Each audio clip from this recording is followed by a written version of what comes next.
groundwork. Next overreaction.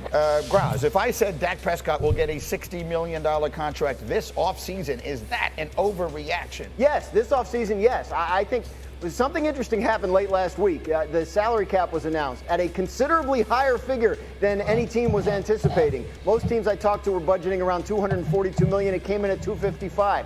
So that's the first thing in this process that has actually helped the Cowboys leverage. I'm not saying suddenly they can carry a $59.5 million cap hit for Dak Prescott, but it becomes $13 million easier if that's in fact where they're stuck. So yes, I don't think it's going to be easy for the Cowboys and Dak to get to an extension this offseason, given all the other factors. Okay, so then in the interest of time, I want to get to the third one directly because I want to make sure everyone has time to hear this, because it might be, some people might think, it's the ultimate overreaction. Russell Wilson turning a lot of heads with his This is interesting, people. on his future. Listen to this. Check this out. I got more fire than ever, honestly, especially More fire past than 2 ever. years of what I've done. Broncos Nation, Whether it's let's in Denver or ride. somewhere else. I hope it's in Denver. I committed there. I wanted to be there. I want to be there. For me, it's about winning. Over the next 5 years, I want to win 2. I want to feel the chill of that trophy. Want to win 2? I want to win more Super Bowls there. I love the city and everything else, but you also want to be a place that wants you too. Yeah. You ain't That's, lying. I don't know. That struck me as Some words. an interesting collection of words to was. speak in the order in which he chose to speak them. D-Wood, I'm looking at your face. I'm trying to read it here. Talk to me. Can he crawl before he walk? Like literally, over the past 3 seasons, 2 organizations have basically given up on Russell Wilson. Yeah. Seahawks and the Denver Broncos. Yeah. So before we talk about Super Bowls, let's just try to find some stability in your game first. Ooh. Before we talk about, hoisting Lombardi. And why 2? Why 2 out of 5? That seems so random. It's so random. Why 2 out of 5? He should be happy with 1, or he should be thinking. I don't know. I'm listening. I'm like, what prompted him to say 2 out of 5? Nick, what do you think of the 2 out of 5 of it all? Yeah, I mean, go 5 for 5. Why not? Why are you going less than, that's what confuses me. Like, if either you're going to go the Damian Woody route and say, well, I'm just trying to reestablish myself as a starter, or I'm about to win 5 in a row. Next team that picked me up, getting the Super Bowl championship every year from there now you until go. I retire. That's yeah, what I would till say. retire. For league minimum coming up here pretty soon, so he'll be a great fit on any team that wants to put a really talented roster around him. Let's establish that point here. Yeah. Because the Broncos have to pay him $39 million? $39 million. Whatever happens, and then whatever team he goes to, it just becomes offset money. He's not getting paid anymore. Right. Damian Woody. Unless he gets 40. He's 30, which strikes me as quite unlikely, right? It's gonna happen, yeah. So he's 36 years old, do we decide he is? 35? He's 35, about to be 36. If you were told you could make the exact same amount of money and either play or not play at that stage of your career, it doesn't change the money, what would you do? Take that money and relax. Going to the house, man. I mean, listen. Deuces, absolutely. You mean to tell me the organization got to pay me $39 million and I don't have to subject my body to that punishment? Man, please. I'm going right to the house with 7 kids and I'm chilling. That's what I'm doing. Yeah, I mean, I think Russell has other concerns because, he was on the Hall of Fame trajectory, and I think that maybe he wants to go out there and kind of reestablish himself as a great quarterback. Maybe that's his motivation. Maybe. But I'm with D. Wood. We chilling, man. We going on vacations. I'm there going you wherever go. Greeny go whenever he not hosting a show, where all the rich people go. Exactly. What do you think? Yeah, I'm with these guys. What's up, good people? Mark Holmes here, and as always, I want to say thank you all for watching, commenting, subscribing, and being part of the Joe Boo Sports Report. Without you guys, as well as you ladies, you know that this literally does not work. Hope everybody's having a great Monday. This is the beginning of the Combine. The workouts don't actually start happening until Thursday evening, where we will be watching them live. I will be done with this bathroom and back at the Red Brick House and watching the future players, and I hope that you guys will be joining us. In the meantime, the NFL is going through, they're having their league meetings and things. They're deciding on whether they're going to change the kickoffs to the XFL style to try and reduce the amount of reduce the amount of concussions that are happening and so forth. Whether they're going to do away with the drop the drop hip tackle and so on. And of course, they will be counting their money because the NFL salary cap has gone up to $255 million. Now, I want to address a couple of things here because this is where you've got to have a global picture and start putting together all of the pieces. Shout out to my man, Law Nation. I was watching him during his live stream before coming on here. And he was talking about KD Drummond, who, he's got a YouTube channel. He works for USA Today, sports and stuff like that and things. And he's talking about that Dak Prescott has lost a lot of his leverage with the Cowboys on the contract because of having the additional $13 million. It's not as big of a necessity to do Dak Prescott's contract. Now, understand, there's my man, Game Time Brian. Game Time, man. I actually wanted to have you on, but I knew you were feeling a little under the weather and stuff because I would actually like to have this discussion with you here. But, I've been zigging and you've been zagging and so on. But we need to get together sometime in the very near future. Everybody, my man, Game Time. He's a trooper, man. He's out there literally sick bringing you the content. So definitely check him out and sub him up. Earlier this week, you had Jay Tuck, who just hit 30,000 Twitter followers or X followers or whatever they are. He's at 30,000. His YouTube channel is growing and things. Big time Kansas City radio host and things like that. Walker Wade, we both know why Staubach was the number one pick. I'm just saying, Walker Wade, shout out to you for the super chat. You said number one pick. He was the 13th round pick. He had to sit out for 5 years. But Walker Wade, you missed the whole gist of this thing. To your question of if you surrounded Kirk Cousins with Hall of Fame talent, yes, he could win a Super Bowl. Yeah, he could. In the same way Trent Dilfer did, in the same way Brad Johnson did as well. But there's no guarantee of winning a Super Bowl just because you got a great quarterback. John Elway didn't win one until he had Terrell Davis in a great running game. Right or wrong? Am I wrong? Aaron Rodgers, you can't argue and say Aaron Rodgers, not this past year, but Aaron Rodgers, who's gotten a couple of MVPs, without that great defense, he ain't winning Super Bowls. So clearly it's more than just the quarterback. You got to have a good quarterback. I'm not disputing that, but you also got to have players to go with them. When you go ahead and say, it was just Troy Aikman, here's my biggest thing about saying, we had Troy Aikman and that's why we won Super Bowls. That goes ahead and basically says that Larry Allen wasn't important. That says that, Nate Newton wasn't important. That says, Gogs wasn't important. That's saying that Spignowski wasn't important. That's saying the all-time leading running back, Emmitt Smith, didn't matter. That's to say that Michael Irvin, Hall of Famer, playmaker, didn't matter. That says that Jay Novacek, the security blanket, didn't matter. And if it was only Troy Aikman and Troy Aikman was so great, how come when when Emmitt Smith held out those first two games, we lost those two games without the running back. Even though we had Troy Aikman, we lost those games without Emmitt. And here's the thing that's kind of interesting. Walker Wade, take a look at this. Go back, and I'll see if I can find this. But the Dallas Cowboys, when Emmitt Smith ran the ball for over 100 yards, was like 90% victories. When they didn't run the ball 100 yards, they were like 500. So the running game helped. That number one defense helped.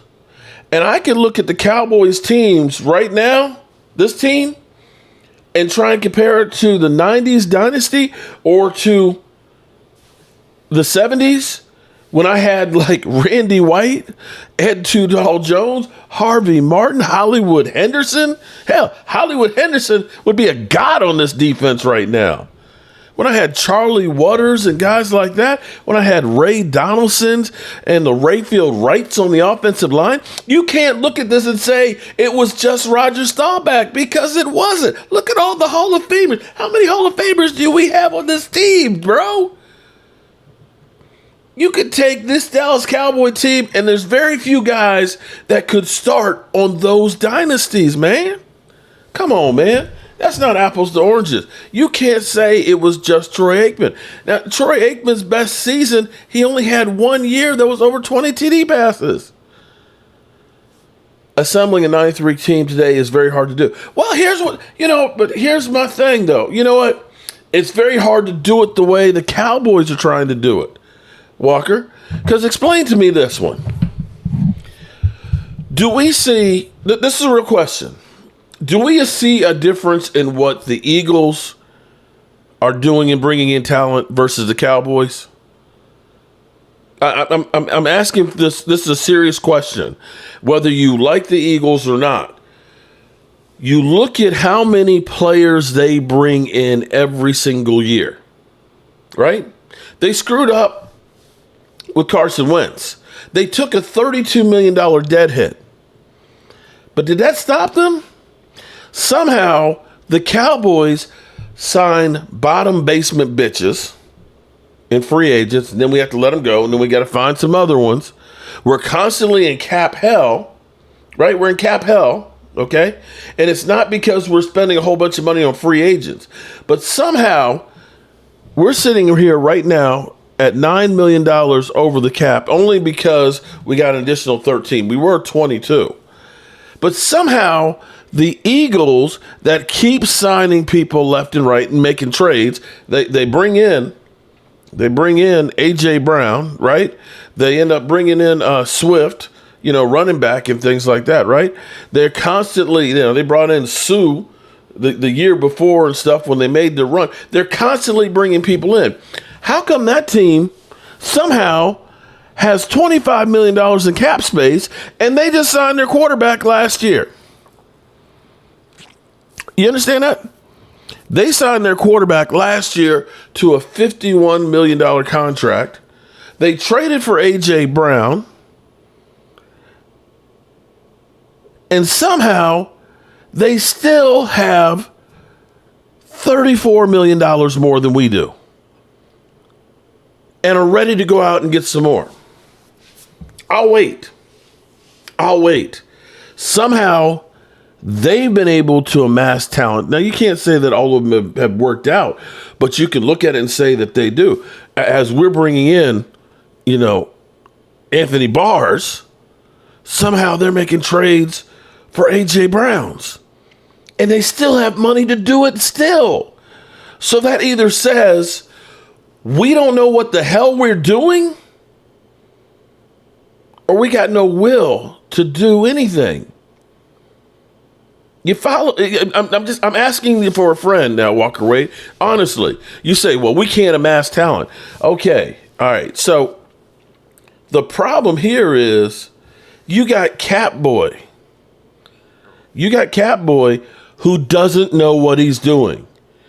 The thing is, I was trying to address this, and Walker, Wade, you're my dog, but it doesn't mean, just because you're my dog doesn't mean we got to agree. Because you really, when you went through there and just said, we got to get a first round talented quarterback, like we did before. And it's like, yeah, we do. If we had the team that we had, my thing would be is this, okay? Try and amass all that talent. Try to amass all that talent. I would love it. But the only way you're going to do that is to do Dak Prescott's contract. Now, let me go back here to try and put all this stuff together. Jay Tuck, who hopefully, he's got reservation at the same hotel that we do, but he's only 50-50 on whether or not he's going to the draft or not. He's not sure just yet. So hopefully he'll be there, but we will be there. Game Time Brian and Prime Time and David Wiley and maybe Daniel Hernandez will be doing a road trip to the draft. But Jay Tuck was saying about some media, that they smile in your face all the time. They want to take your place. They're backstabbing.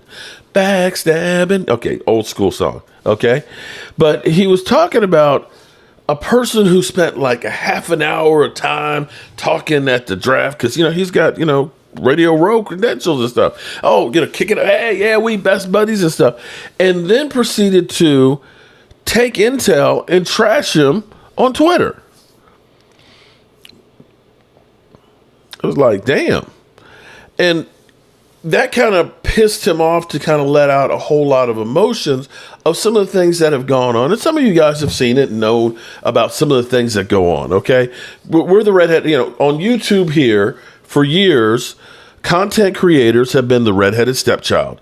They don't treat us like we are, regular media. When you go to apply for media credentials, what radio station do you work for? What newspaper? What magazine? Even though all those medias are dying, we're the new media. They shunned us. They used to poo-poo. Oh, you're a YouTuber.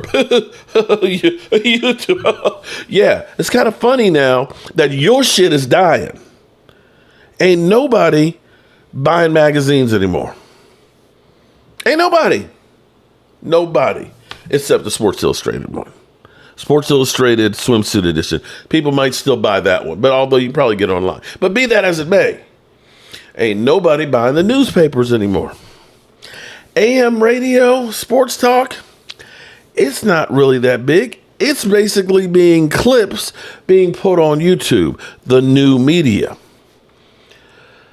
But the difference of new media versus old media is old media, they're at the Star, they're at the press conferences and things, are behooving to the team.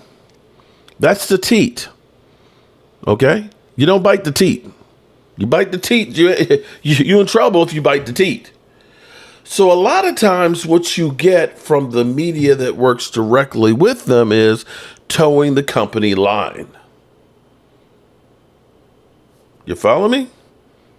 You don't necessarily go and, mess with the Joneses. You have to keep, civil, and times you have to carry things for them. Okay? So I say this because this article or this video from KD Drummond is saying that Dak Prescott lost leverage because the salary cap went up. What's up, Lola? I'm burning for you. Welcome, Lola. And then there, of course, is Gina Dallas Diva. What's up, Gina? Lovely Lady Libra in the house. What's up, lovely Lady Libra? Let's see, which other? Let's see. Them Boys Kicks, Big Dog Spanks. Kiwana Gibson. What's up, Miss Gibson? Deontay Costa, how are you doing? Big Spank Dog 86. What's going on? Derek J Network. I think he just hit 500 subscribers. Congratulations. Derek Young. Every team knows how to work the cap except us. You ain't lying on that one. Because here's where it's kind of funny, because I think New Orleans was about 78 million over. They're down to like 32 right now. Yeah. That Joanne Gonzalez. What's up, JoJo? Did I miss anybody? Is Angelica Barron here? Thomas Garrett, what's up? What's up? What's up? Daniel Cromartie, what's going on? Alan Williams, what's going on, man? Jeff Lee in the house. All right, so let me play just a little bit of KD's thing here. Okay, I just, and again, Law was sharing it. I look at this differently and say, he's trying to help do the work of the Cowboys. Because here's the reality. Okay, now, and again, I just want to win. Okay? I think as I look around the scheme of things right now, of guys that we can get, and with the contract situation we have with Dak, because people will say, it's $59 million this year. So, and then he can walk away. Yeah, he can. But there's also, people don't seem to also understand that they've already used some of that voidable years. They've used $36 million has gone into one of those, that first voidable year. So when we say it's $59 million, it's not 59, it's actually $95 million that is still owed to Dak Prescott. And so now that's a whole lot, because you can go ahead and say, we're going to go ahead and pay $59 million this year and let Dak walk. Well, you're still on the chain for 36 next year too. And then you're getting nothing for him. So let me play this, and we'll listen to KD, his idea of how Dak Prescott lost leverage. Don't have any idea how obscene the amount of money the NFL is making every year. It's a lot of money, a hell of a lot of money. They just announced the salary cap for the 2024 season. And for y'all that don't know, there's a big convoluted formula in how they come up with a number each year. And we'll get to that in a second. But they basically said each and every NFL team can now go out and spend $255. Okay, so here we go. This is the way it works.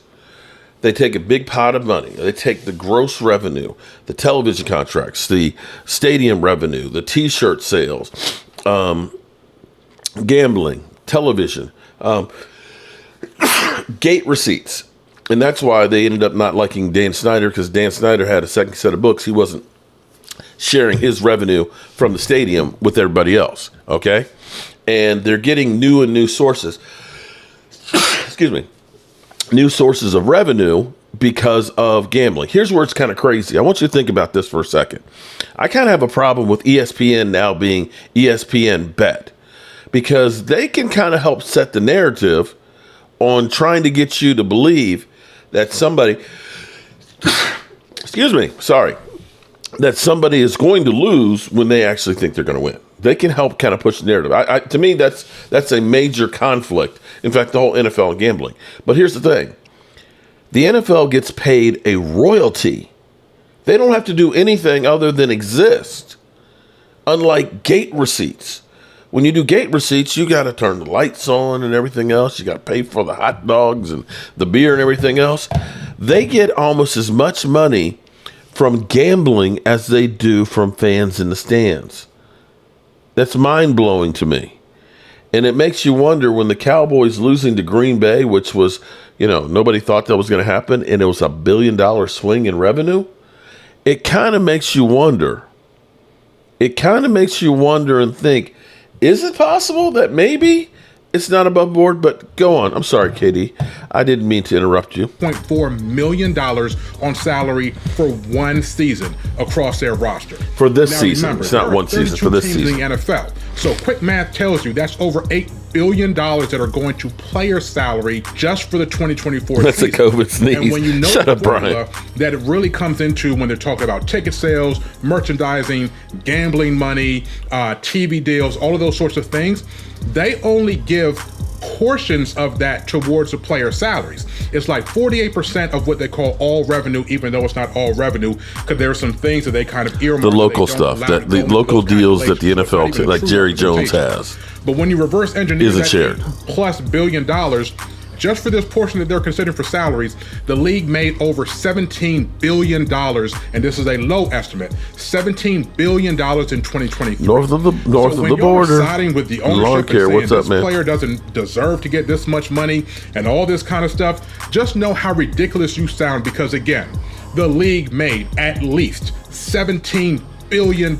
Now, I want you to keep this in mind, okay? There's 2,000 players in the NFL per season. So they're dividing up 48% of the revenue. 32 teams are dividing up 52% of the revenue. So don't think that the owners, that, oh man, you need to be a team friendly guy. Team friendly? Shit. The team needs to be more friendly to the guys. In 2023, and none of it happens if it weren't for the players. Now, you want to turn around and talk about how that affects the Dallas Cowboys? Stephen Jones and Jerry Jones must be doing cartwheels. Because before today's announcement, the assumption was that the NFL salary cap was going to be, give or take, around $242.5 million this year. And when that was the case, the Cowboys were looking to be around $16 to $17 million over the cap. So let's walk through this a little bit. First, by taking a look at how this impacts their situation with Dak Prescott. So Prescott has basically a huge cap number this year, and he has all of the leverage in the world. He has a no trade clause, he has a no franchise tag clause after this season, the final year of his contract that he signed back in 2020, right? So $59+ million. Okay, so little Dallas Cowboy fan, designate Dak Prescott as a June 1st cut, or trade him and start rush. First of all, you can't trade him unless he says, okay, trade me. Making him a post June 1st cut, you could do that, and you could save $32 million on this year, but the other $29 million would be added to the 36. So you would basically have a $36 million cap hit this year, and then basically a $60 million one next year, and have no quarterback. Oh, I forgot, you say start Cooper Rush or Trey Lance. Got that. But we've seen what the Cowboys have been like without their starting quarterback. I will say with Tony Romo, 2015, when he got injured and only played 4 games, and we only won 4 games. And I would say 2020, when we lost Dak Prescott, and we had Andy Dalton, the guy people thought was as good as Dak Prescott, and Kellen Moore and Ben DiNucci, the bomb-ass pizza place, and didn't do so well. Although there is a little method to your madness. If you blow it up, then you are bad. And if you are bad, then you can get high draft picks. See, unfortunately, the Cowboys are in NFL purgatory. They're good enough to compete, make the playoffs, which means you draft late in the draft. And you can't just look at your first round draft pick, because if your first round draft pick is late in the first round, that means your second round pick is late in the second round, and your third round pick is late in the third round, and your fourth round, oh, we don't have a fourth round, or fifth round for that matter. You're picking later in the draft, and you're not getting necessarily the same impact players. Now, for those out there that say, well, just go ahead and get one of those first-round quarterbacks. Well, I can say I remember when Marcus Mariota and Jameis Winston were the top 2 quarterbacks, first and second pick in the draft. And none of those guys busted a grape. I could say Trevor Lawrence, Zach Wilson, and Trey Lance were the top 3 picks in 2021. And how are they doing? Take Trevor Lawrence over Dak Prescott? I'm not trying to convince you. I'm just putting out the facts. There's no guarantee on here. They were talking about on Rich Eisen's show for Minnesota to move from 6 to 3, not to number 1. 3, they were talking about 3 second-round picks just to move up 3 spots. And they were saying for Washington to take Chicago's, we'll take a couple of number 1s. So for us drafting at 24, to try and get there, we'd probably have to give up about 4 number 1s or 3 number 1s and a couple of players to get there. So, and there's no guarantee that that guy's going to do it. So maybe your thing is blow the whole thing up, get bad for a couple of years, and then you can draft that way. That's possible. But let me go on with KD. Dollars is how much he's taken up of their salary cap. And that really should be the impetus for the Cowboys getting to the negotiation table and making sure that they don't have to carry that big of a number into the 2024 season. But what this news does, the additional $13 million into the cap, it basically gives the Cowboys the ability to carry Dak Prescott's number. That's true. And still make moves in the offseason to improve their team. Before it was kind of like, oh, well, you're $16, $17 million over the cap. You have a bunch of things that you can do, but really the best thing that you're going to be able to do is to reduce Dak Prescott's number. You give him an extension, a multi-year extension. Basically, it'll be for more than what his annual salary is, but the way it's structured with signing bonuses and things like that, the cap number for this year would actually go down, even though he would be making a lot more than $60 million in the check between the signing bonus and the first year's salary. The way NFL accounting does, that allows you to spread it out over multiple years, right? So the big thing would have been to be able to restructure Dak Prescott or extend Dak Prescott. Now, keep in mind, Dak Prescott's last contract was an average of $40 million a year. The first year's cap hit was 17. The next year was 19. The third year was 26. It's never been $40 million in a year, even though you had Skip Bayless say he threw Jerry Jones against the wall and hit him for $78 million. Yeah, he got paid that check, true, but the cap hit, which is all that matters. It's not like Jerry Jones is going to have to get his yacht repossessed, or he's got to borrow money from AT&T Stadium to pay that. He's made more money off of Dak Prescott and the controversy that is Dak Prescott than what they've been paying him. Trust and believe that. But the thing is here, he's correct in saying that the Cowboys don't have to do Dak Prescott's contract. They don't. They can go through and they can restructure other guys. To me, though, that kind of doesn't make sense because we've restructured D-Law's contract almost on a regular basis every year. We kept restructuring Zeke Elliott's, and then, of course, when we finally cut him, we're taking on dead money. We can look at Michael Gallup, and he'll say, oh, well, they can get money from Michael Gallup. You're getting money on this year, but you still have to pay it back next year. That's the part of the equation that they're not giving you the full picture. When you say cut Michael Gallup, and you have to, because either you're going to get that $13 million dead dollars this year or you're going to get it next year. One way or the other, you're still going to have to pay $13 million. The question is he worthwhile to bring back $13 million for this year? And I have to say no. But that money will be divided up over 2 seasons. Okay, let's go back to him again. And lower that number. That was kind of the negotiating side because the Cowboys were so far over the cap that even with the other moves, if they wanted to be real players and go all in, as Jerry Jones calls it, they would have had to do something along those lines, right? Not so much anymore.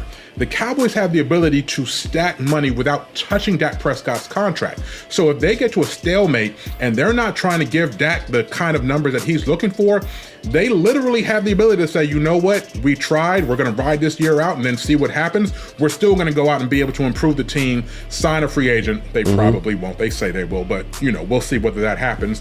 And then still build the team towards hopefully a better competitive team in 2024. They can June 1st, Michael Gallup, save $8.5 million. They can extend Zach Martin, probably save up to $10 million. They can restructure Trevon Diggs, which is already on the cards. These are all things we've talked about. They can extend CeeDee Lamb from his fifth-year cap hit of $17+ million, probably save around $11 million there. They could even give Tank Lawrence another season on his contract, do some restructuring, save another $6 million. So you add all of that up together, and you're talking about $40+ million of space that they can create without touching Dak's contract. So that means that whatever way they want to proceed with this, whether it's, and we talked about it in the video, the 6 different ways that they could approach the Dak Prescott conference. Okay, I'm going to leave it right there. So this is, to me, and he's 100% right. But is this a message being sent from the Cowboys to Dak that, hey, let's get us a better deal? Because ultimately, Dak Prescott's contract could be low-hanging fruit. That's the one you're going to get big-time money for. Because if you go through and you start thinking about, well, what if Diggs, God forbid, doesn't come back and ends up being the player that he was before? Because you restructure his contract, you're putting more money down the road. That was the thing about Zeke Elliott. We kept restructuring his contract and taking $4 or $5 million here and kicking it down the road. Eventually, you have to pay that off. So if you look at it from the standpoint of the quarterback, at least you can get the biggest chunk right there. You can get that big chunk there and say, we're going to risk it on this guy, and then we don't have to do it on the other ones. And don't get pissed off at me. I'm just giving you the possibilities of things that we can do. Because whatever you do, the clock is ticking. Lovely Linda. What's up, Linda? How are you doing? The clock is ticking on the beginning of free agency. And if the Cowboys don't start doing something to get there, understand, legal tampering starts on the 11th, which is 13 days. Tomorrow it'll be 12 days from now. If the Cowboys have not created any space, they can't sign anybody. They've got to get under the cap by the 13th. So that means they have to at least get $9.8 million. And I look at it as Jerry Jones has his out. His out will be well, we were going to go, we were going to go all in. But, Dak Prescott, he was greedy and he just wanted to take all the money and things. And so we couldn't get a deal hammered out. And that's why we couldn't, get this contract done. And for you, the fans, we couldn't get this deal done because Dak wanted too much. It was just ridiculous. And that's why we can't win the Super Bowl. He'll throw Dak under the bus. He will throw Dak. Trust me, he will throw him under the bus. And so we'll see where it goes. But the reality is with Walker Wade, and Wade came in, and I hope I didn't piss off Wade on this.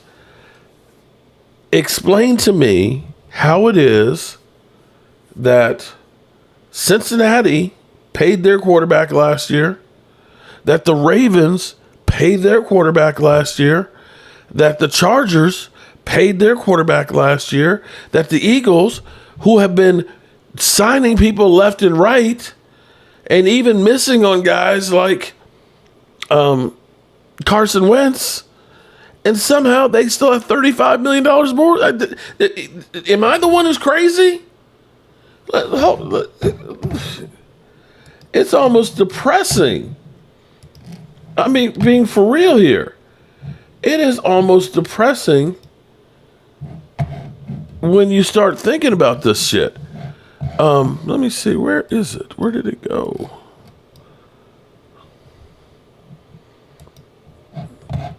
I can't find it now.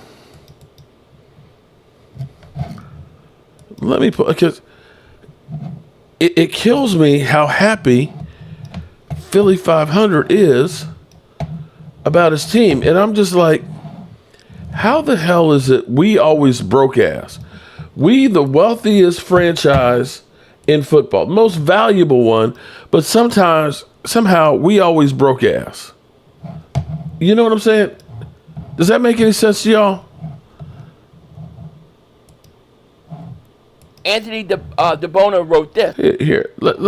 I think he's going to settle for the $18-20 million a year for 3 years that the Eagles will probably give him. Shout out to Philly 500, over listen, 100,000 subscribers. You could easily be $60 million under the cap if you play your cards right.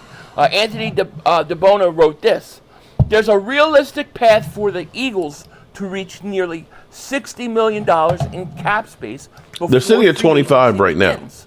1, release Kevin Byard, save $13 million.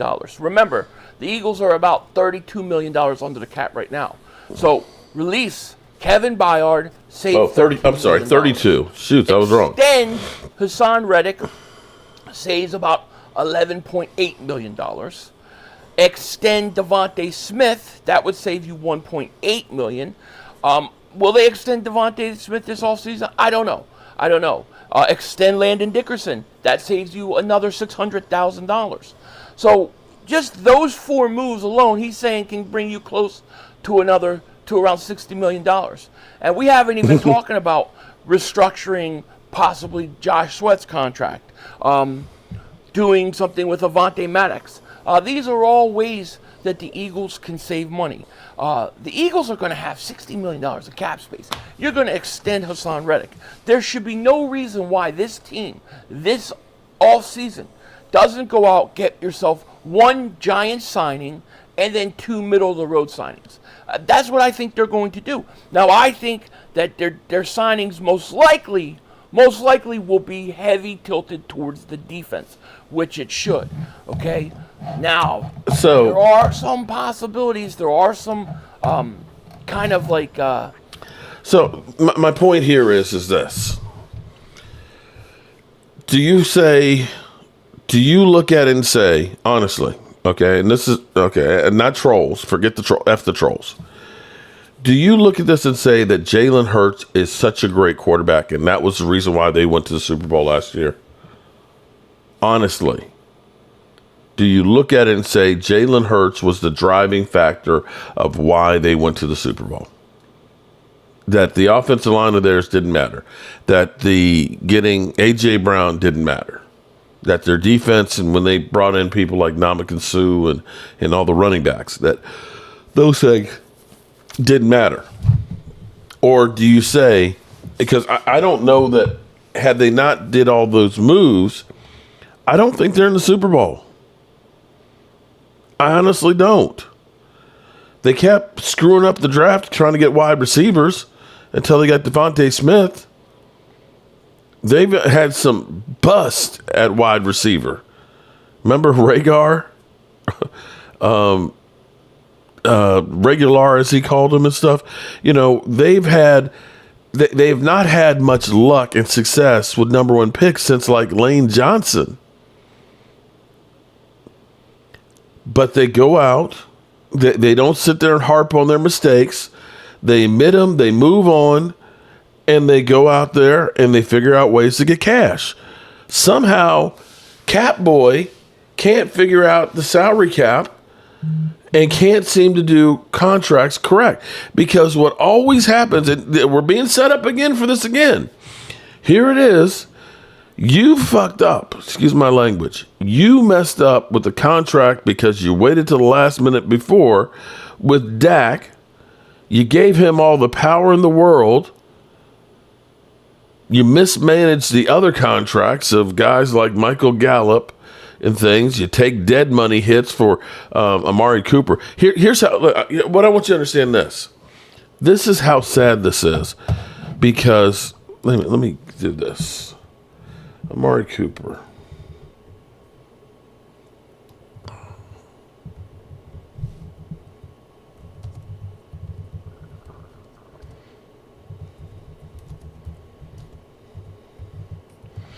Let's pull this up. Because here's what's crazy about what's happened with Amari Cooper. This is the kind of stupid shit that we do, and it ends up costing us. I need my mouse pad.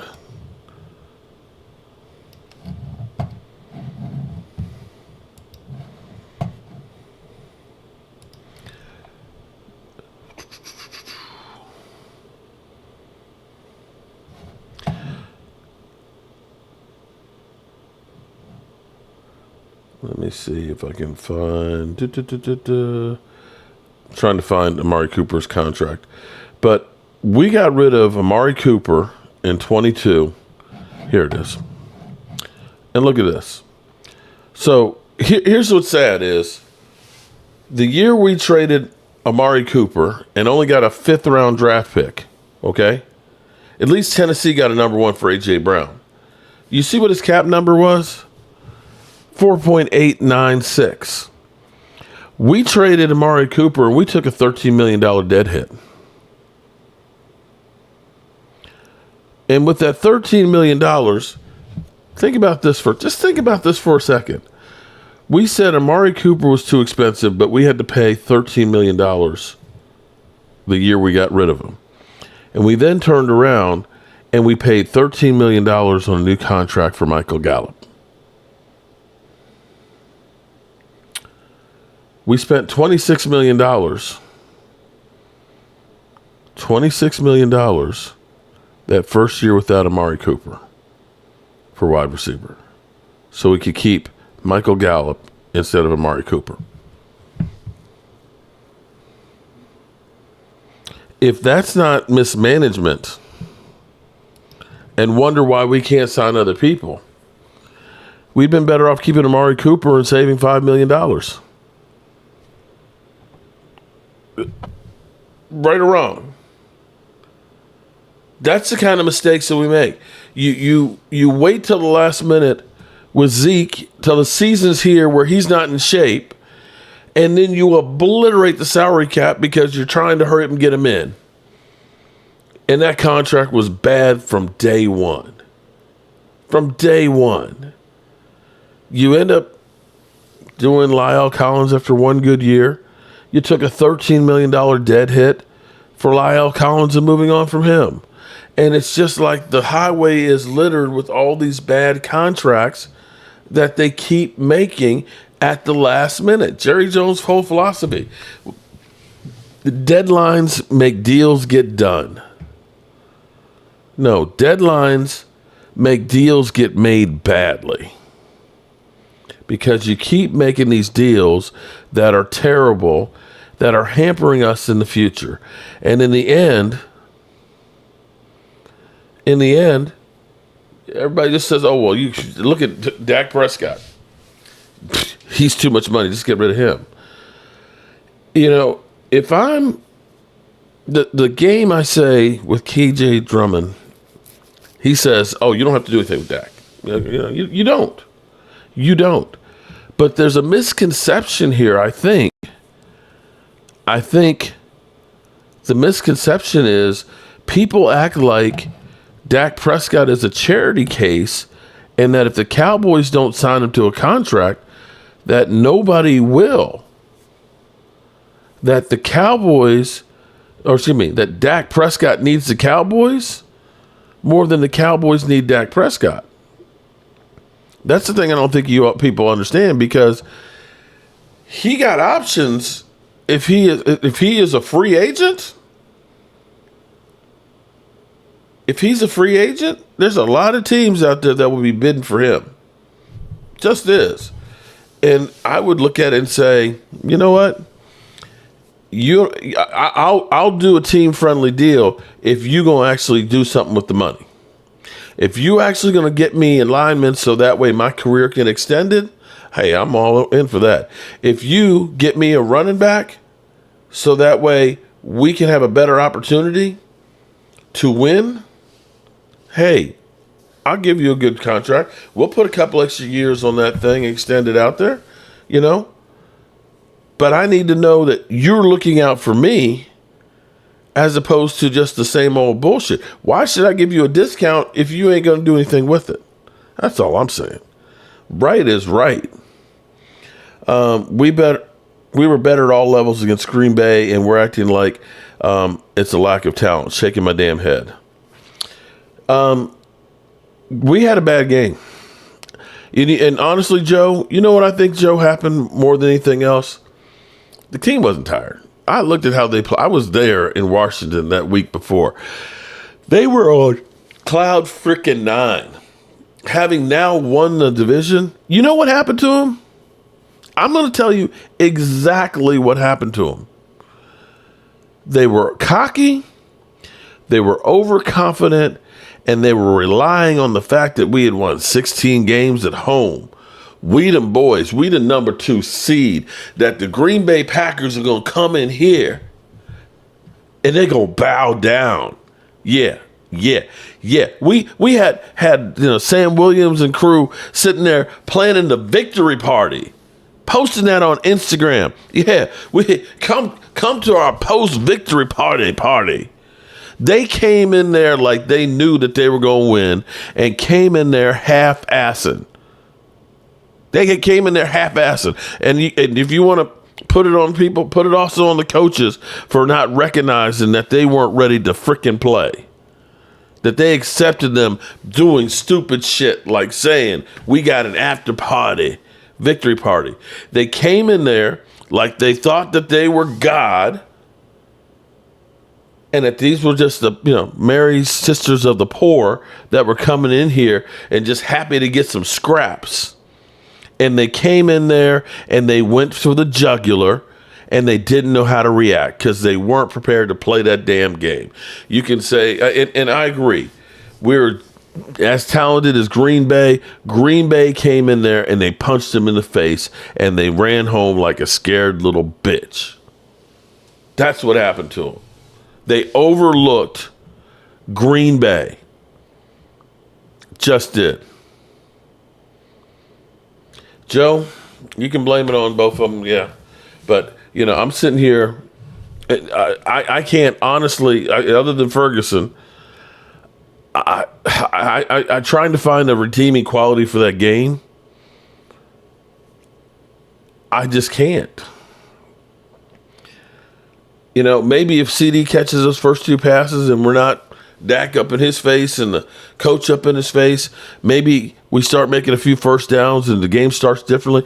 Maybe if on that first drive we didn't get a couple of penalties there that ended up meaning we ended up punting. I don't know.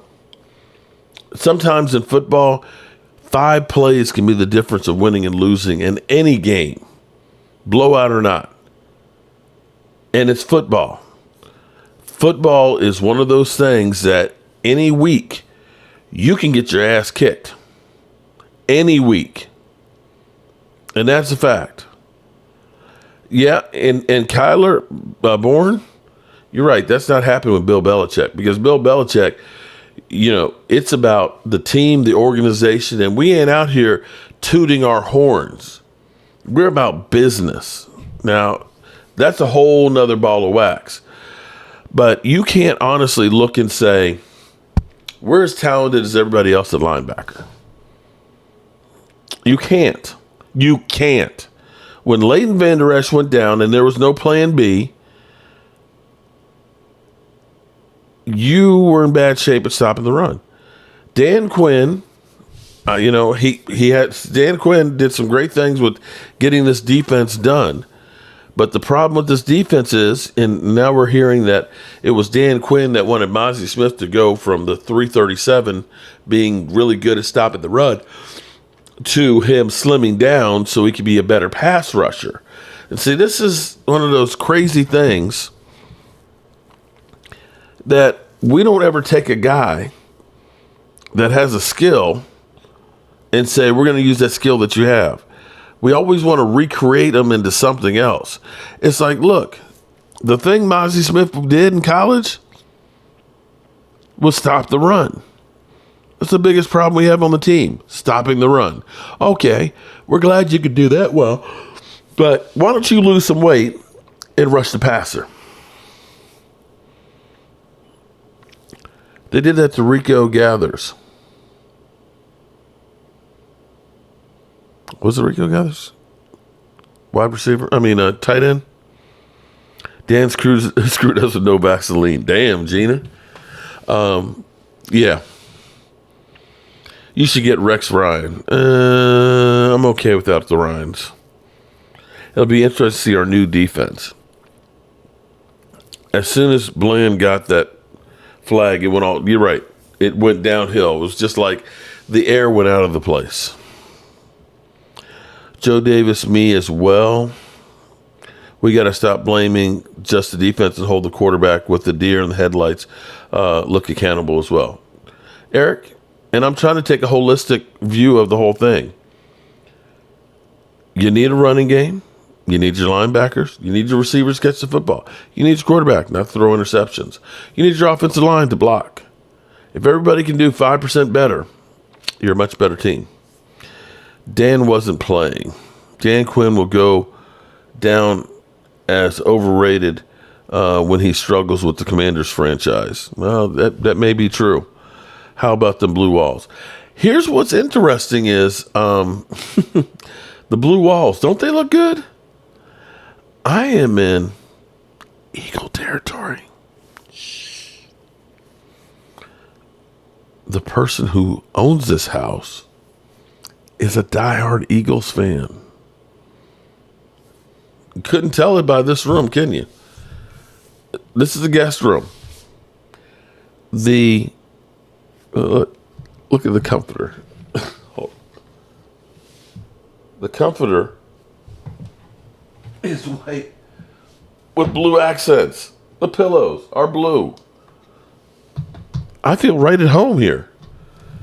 And I was kind of like, Allie, you know these are Cowboy colors. She's like, I like blue. Ain't no green painted on any walls in this house. None. Mazi was a classic one technique. No need to try and have him be a 3-tech. Go figure. But that's what we do as Cowboys. We end up taking something that worked and we try and change it up. Philly Eagle fans, you know what's funny, Philly Eagle fans? Is that Mark Holmes is the only guy that ever gets anything wrong. It's amazing that people still tune in to me because I get things wrong. I'm not like Adam Schefter, who's always 100% right, or Ian Rappaport or Stephen A. Smith or any of these guys. I'm just a village idiot. So I don't know why people tune in and listen, because I'm just so stupid. But yes, I thought Dan, well, he was a head coach in waiting. He just wasn't at the Cowboys. Players loved him, but you don't know. What we don't know was Jerry Jones giving him what he was asking for? And it seemed like, as he threw the Cowboys under the bus, that, you got to have a sense of urgency, that next year's not promised. You need to go in now. And I think that was a shot at Jerry Jones and the Dallas Cowboys, because, here it'll be. We've gotten ourselves all worked up here to get some fried chicken and some red beans and rice, man. And guess what? We ain't gonna get none. Ain't gonna be no red beans and rice. Ain't gonna be no fried chicken. Probably be a damn Lunchable. That's all we gonna get. A damn Lunchable. Jerry ain't going all in. He ain't in a rush to go ahead and get Dak Prescott's deal done right now, because if he does, then he's actually got to say, I got to spend that money. And they won't. They won't. We as fans are the reasons why they're worth $9 billion. And they couldn't give a rat's ass about what we want. Part Carson's Cowboy for life. Kelly Green wastes #1 selling jerseys, though. I think the Kelly Greens are actually kryptonite. I still say that's the reason why you guys didn't win. Joe, yeah, that happens sometimes, man. That happens. He's got to do better, too. MVP to no-show. I'm sick of the Jones family. Well, then your only hope is find another team. Because unfortunately, the Joneses ain't giving up on that teat. That thing's making $300 million plus a year just on the salary cap.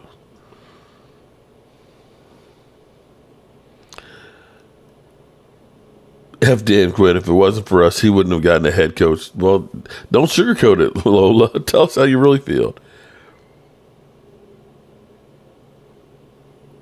I keep telling y'all that the Joneses is teasing everybody with that bullshit. Yeah. Well, they need to do something to kind of win our trust back, because I will say I don't ever remember Cowboy fans being this pissed off for this long. And I hate to see this carried over to the season. If they end up doing exactly what they did last year, and we just re-sign our own guys and don't make any moves and don't have draft picks, it will be glad to see you too, Logan. It will get ugly. I would not sell the Cowboys. Quinn was their last option. Yeah, Dan Quinn was. All righty. It is getting to be about that time the hour goes by so quick. There are players out there. We're hearing that Minnesota. Here's an interesting one here that also KD didn't take into consideration either. Justin Jefferson basically loves Kirk Cousins. Say what you will about Kirk Cousins. Kirk Cousins gets wide receivers paid. They have fantastic numbers. And Justin Jefferson wants Kirk Cousins back. And he's basically, I ain't signing a contract without Kirk Cousins. And that's why he allegedly could be traded for. And you're going to start seeing a bunch of players that are going to be cut in the next 13 days as teams try to get ready to get under the salary cap. So there's going to be players out there like there always is. And for those who have money and the wherewithal, they're going to get them. And then there's Cowboy fans and the Dallas Cowboys. We don't get anybody. All right, good people, as always, I appreciate you guys. And we will see you soon. Disrespected yet? Does this defense have any heart? No, they suck. I've been telling you all season, Philly. Shit on you. They've shit on you. Don't you hear me? Jordan Davis, Jalen Carter, Slay, they shit on you. They've shit on you. They have shit on you. Don't you hear me? Jordan Davis, Jalen Carter, Slay, they shit on you. Kill them. Oh my goodness.